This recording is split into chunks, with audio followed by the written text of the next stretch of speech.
The first thing that you notice with this tracing is that it's going pretty fast. How fast is it?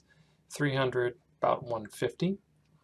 Now when you have a heart rate of 150 that's pretty regular, you do want to go looking for flutter waves, but we don't really see any negative sawtooth flutter waves here in 2, 3, and F, so we're going to have to look for a different kind of rhythm. What is going on here in our rhythm strip in lead 2?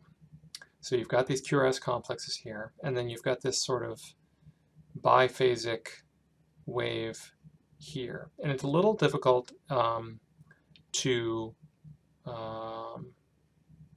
tell, clearly what's going on here. But if you just think about, what should follow the QRS? Well, it should be the T wave. So that's going to be the T wave here.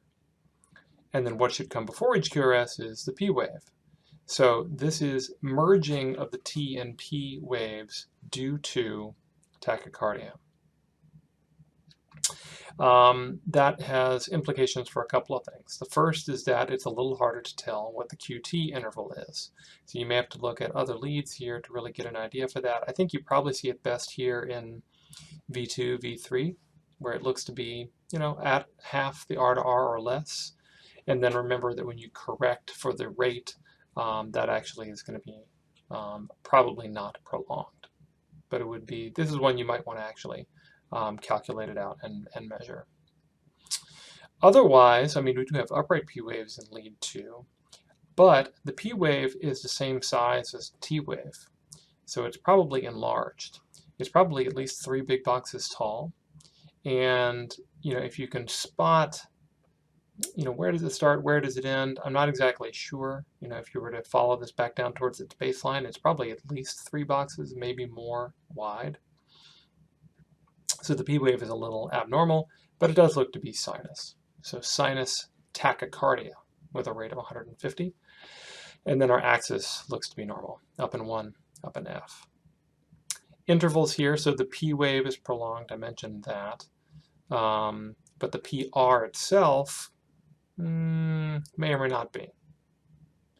But it doesn't appear to be prolonged because of a delay between P and R. If it's prolonged, it would just be because the P wave is prolonged. So that's not really the same thing as first degree AV block.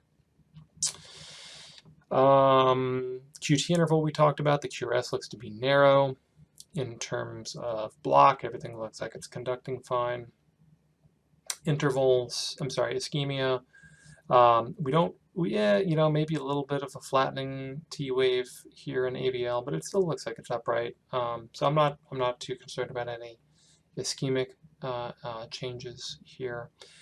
And so in summary, what we've got then is sinus tachycardia, and that P wave is consistent with biatrial enlargement.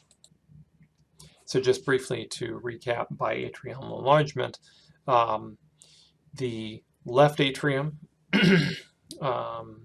if it is enlarged, tends to cause a wide P wave, which sometimes may be bifid, or a P mitrale is what that's sometimes called, that looks like an M. And that's because the impulse starts in the SA node, and if the left atrium is enlarged, it takes a longer time to travel over to the other side of the heart, causing a P wave to be widened.